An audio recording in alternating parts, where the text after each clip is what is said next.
sana kendini göstermeye çalışacak. Lan biz de buradayız kardeşim. Hani sen bize de dedin. Bize de güveniyordun. Biz de güçlü hissediyorduk kendimizi. Salamlar, Üç Uşaqlı Ananın bir günü vloguna xoş gəlmisiniz. Nəhayət tətil vloglarım bitdi. Sizinlə söhbət etmək üçün darıxmışdım. Ümid edirəm ki, hamınız yaxşısınız. Mənim də bu tətilə çox ehtiyacım var idi. Çünki bu il cəmi 2 gün 4 illiyimizi qeyd etmək üçün Qubaya getmişdik və salam. Özünüz də görürsüz ki, vloglarımda mən də bütün günü demək olar ki, evdəyəm, evdən bayıra çıxmıram. Harasa getməyə həvəsim olmur. Ancaq uşağı bağçadan götürməyə gedirəm. Açıq danışsam, mənə rayonlara getmək o qədər də ləzzət vermir. Özünüz də bilirsiniz ki, bizdə xidmət o deyil. Xidmətin də yaxşı olduğu yerlər elə xariclə eyni qiymətdir. Siz mənim xasiyyətimə azdan çoxdan bələdsiniz. Ona görə dediyimi nə qudurğanlıq, nə də lovğalıq kimi başa düşməyin. İnsan bir dəfə ki xaricə getdi, ondan sonra yeni yerlər, yeni ölkələr, yeni şəhərlər kəşf etmək istəyir. Rayonların da çoxunda olmuşam. Dostlarımızla çox nadir halda görüşsək də onlarla rayona getməyi sevirəm. Nəysə, qayıdaq bugünlük söhbətimizə. Keçən dəfə sizinlə heyvanlarla bağlı şəxsiyyət testi etmişdim. Həqiqətən çox maraqlı idi, bu da bir çoxunuzun xoşuna gəlmişdi. Sizin üçün çox maraqlı bir test tapmışam. İstəyirəm onu da sizinlə bölüşüm. Mən sizə ssenari şəklində bir şey danışacağam. Bu ssenarinin içində 4 sual olacaq. Verdiyim bütün sualları sırayla cavablayasınız. Sualları cavablayandan sonra hər birinizə açıqlamasını yazacağam. Gəlin başlayaq. Gözünüzü yumun və xəyal edin ki, illərdir heç kimin ayaq basmadığı, unudulmuş bir binaya girirsiniz. Hər yer çox qaranlıqdır. Bu binada aşağıya doğru uzanan pilləkən olduğunun fərqinə varırsınız. Birinci sual. Neçə pilləkən aşağı düşərdiniz?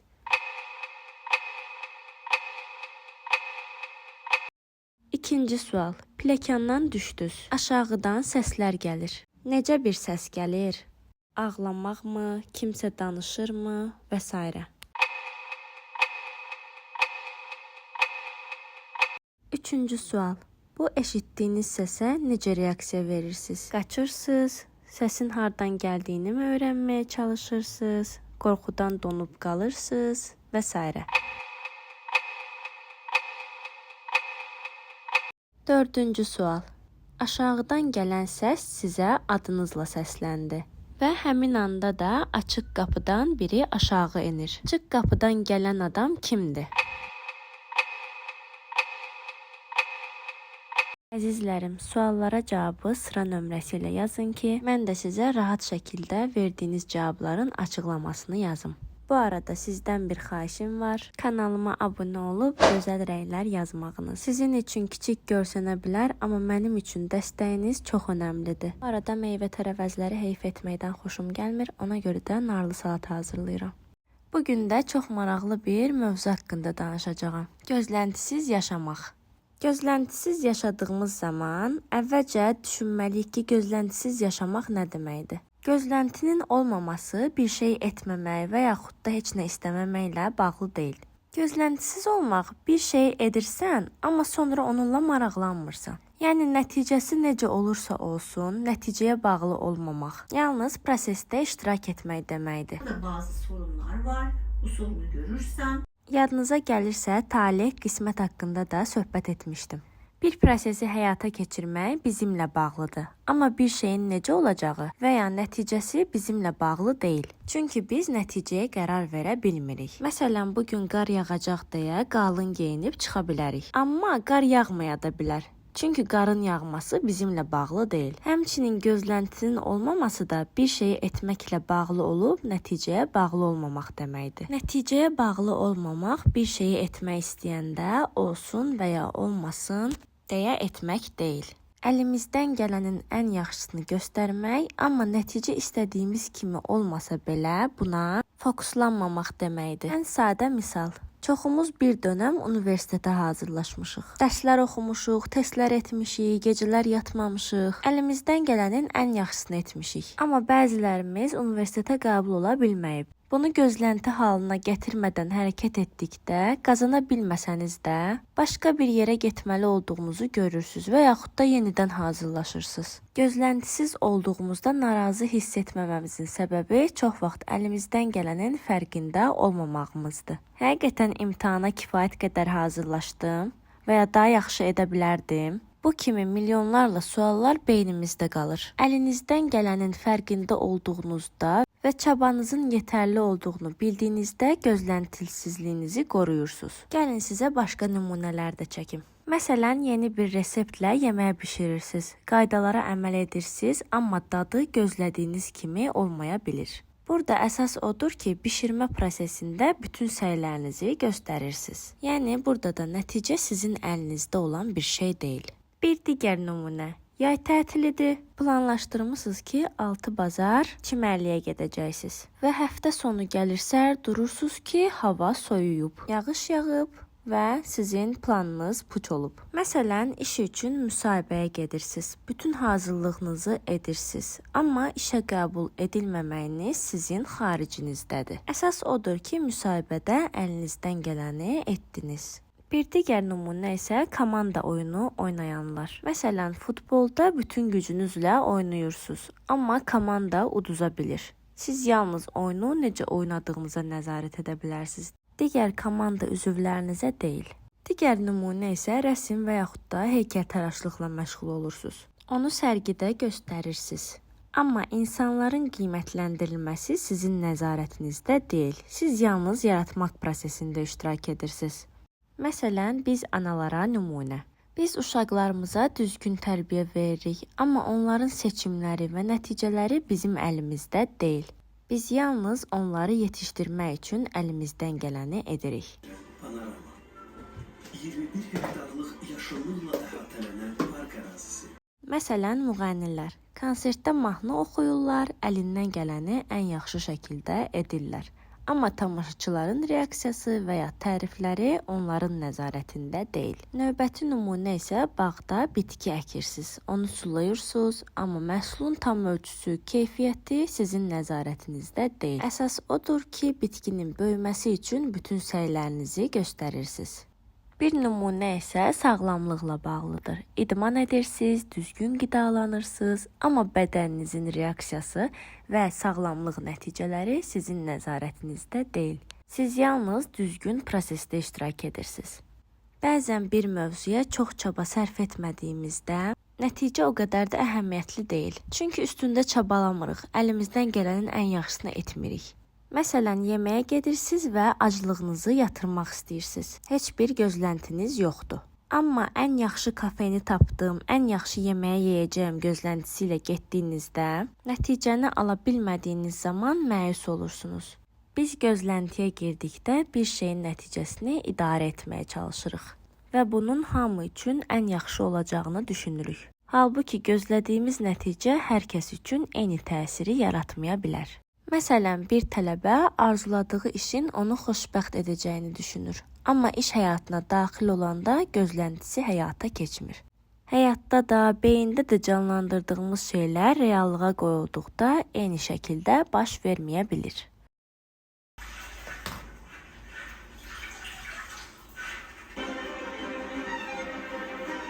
Gözləntidə olmaq hər zaman bizim xoşbəxt olmağımıza maneə törədir. Gözləntini aradan qaldırmaq da o qədər də asan deyil. Zaman və çaba tələb edən prosesdir. Zehnimizdə gözlənti yaradan mexanizmanın qarşısını almaq lazımdır. Məsələn, qəhvə içmək istəyirsiniz. Amma evdə qəhvə yoxdur, çay içirsiniz.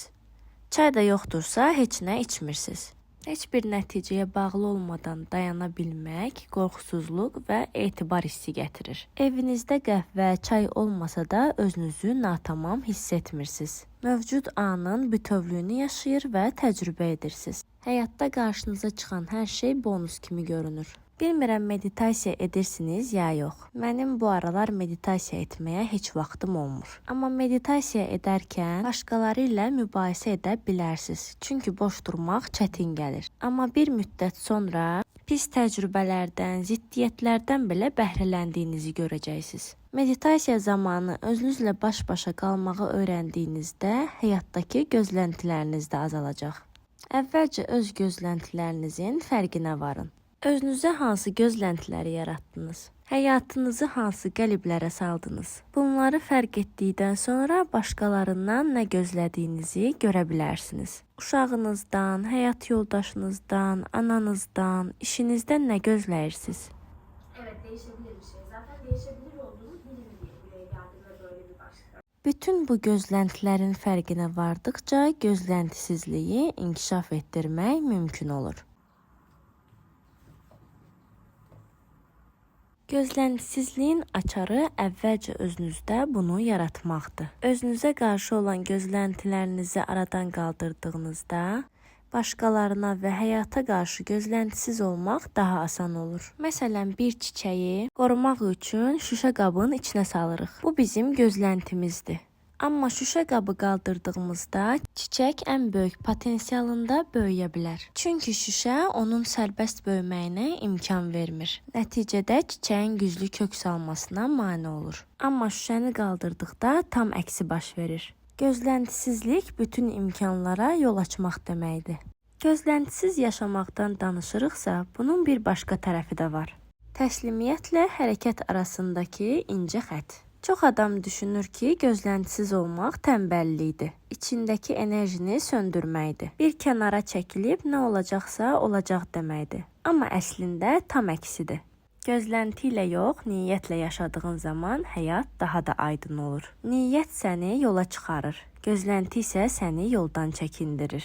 Çünki gözlənti saxlamaq sanki əlinlə gələcəyi tutmağa çalışmaq kimidir. Gələcəyi tutmaq qeyri-mümkündür. Amma özünü tutmaq olur, özünü toparlamaq olur, hərəkət etmək olur. Bu anın içində tam olmaq olur. Mən bunu həyatımda dəfələrlə yaşamışam. Bir plan qururam, özümü yoruram, beynimdə o planın ideal versiyasını canlandırıram və sonra həyat başqa cür gətirir. Əvvəllər buna əsəbləşirdim. Sonra gördüm ki, həyatın mənə təqdim etdikləri çox zaman mənim planımdan daha yaxşı imiş. Amma gözləntim gözümü kör etdiyi üçün görə bilmirmişəm. Gözləntisiz olanda isə bir möcüzə baş verir. Hər şey öz yerinə sakitcə oturmağa başlayır. Sən çarpışmırsan, amma geridə durmursan. Sanki bir içindəki mələyin səni yönləndirir. Sən də ona qulaq asırsan. Əslində gözləntisiz olmaq etibar etməkdir. Özünə, həyatına, addımına, içindəki yola.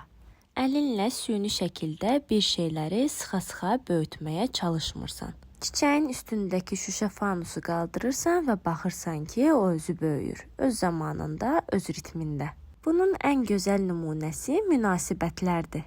Biz çox vaxt insanlardan nələrsə gözləyirik. Bizi anlasın, incitməsin, lazım olduqda dəstək olsun. Amma insanlardan gözləntimizi nə qədər azaltsaq, bir o qədər də yüngülləşirik. Çünki heç kim bizim içimizdəki o boşluğu doldurmaq üçün yaranmayıb. Nədir balam? Gedək yatmağa. Gəl. O boşluğu doldurmaq bizim işimizdir. Biz özümüzü doldurduqda başqalarının davranışı artıq bizə yaralı yerə toxunuş kimi gəlmir.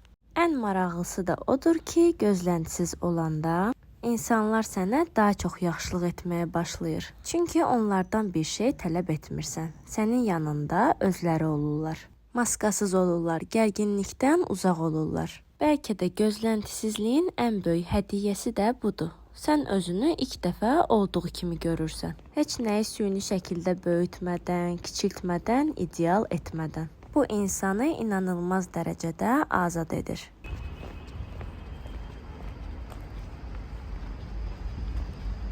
Günüm. Günün sular Yaxşı keçir. yakmıyor. Sular yağmıyor. Sular yakmıyor. Hələ qəribə bir şey də var. Gözləntini buraxdıqca həyatın qəribə uyğunluqları. Sanki mənim üçün hazırlanmış kimi dediyin hadisələr daha çox görünməyə başlayır. Sanki sən bir şeyləri buraxdıqca həyat sənə al, bu da sənin üçün deyir. Çünki boşaldığın yerdə yeni şeylərə yer açılır. Bu taleyin axınında olmaqdır. Özünün ən sakit, ən güclü halında olmaqdır. Bəs nəticə? Nəticə sənin işin deyil. Sənin işin addım atmaqdır. Həyat səndən addım istəyir, mükəmməllik yox. Və sən addım atdıqca nəticənin ağırlığı çiynindən düşür. Çünki bilirsən ki, mən öz üzərimə düşəni edirəm. Qalanı həyatındır. Bu qədər sadə, bu qədər yüngül. Kız gözləyir bizi, gəl. Gəl O görüm. yuxudu. Hə, Yuxudu. duyğudur, hə. Mənim üçün gözləntisizlik həyatın boynundan əlini çəkməkdir. Gözləntisizlik həyatı nəfəs almağa buraxmaqdır. Gözləntisizlik özünü yormadan, sıxmadan, incitmədən yaşamaqdır. Nə gülürsən, nereye? Kimi? Gəl, ha, maşın gəl, gəl. Da tural. Tural deyil, qonşudur. Turalaya gəlməyib, Turalaya işdədir. Su. Qonşu. Hə, çıx görüm. Gözləntisizlik biraz da özünü yormamaq qərarıdır. Adam bəzən elə bir nöqtəyə gəlir ki, bu niyə mənim istədiyim kimi olmur sualından yorulur. Daha çarpışmaq istəmir, daha dirəşmək istəmir. Bir yerə qədər hər şeylə mübarizə aparırsan. Sonra birdən anlayırsan ki, mübarizə heç vaxt həyatla deyildi. Öz içindəki qırıq parçalarla idi. Gözləntisizlik həmin qırıq parçaları yavaş-yavaş yumşaltmaqdır. Sağ ol elə. Sağ ol. Gəldik, gəl. Çünki gözləntinin kökü çox vaxt çatışmazlıq hissidir. Mən buna alım ki, özümü dəyərli bilim. Bu belə olsun ki, mən də rahat olum. Bu insan belə davransın ki, özümü sevildiyim kimi hiss edim.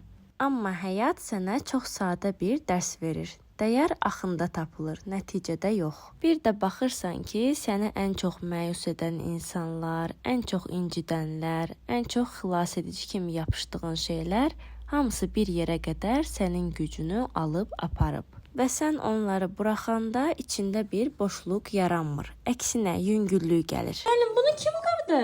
Ben kırmasam ama onu kırmadım yok. Sən qırdın bunu. Niyə qırdın?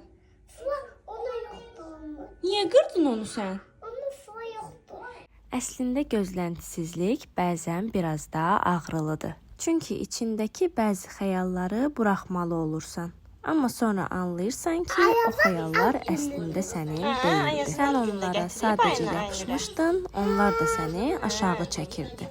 Gözləntini buraxmaq özünü buraxmaq deyil, əksinə özünə qayıtmaqdır. Hər şeyə görə özünü günahlandırdığın yerdən çıxıb özünə biraz mehriban olmağın vaxtıdır. Mən bu dəfə belə etdim, çünki əlim buna çatırdı deyə bilməkdir. Atıdı. Bəs. Atıdı. Acı deyil, dadlıdır. Xoşuma gəldi.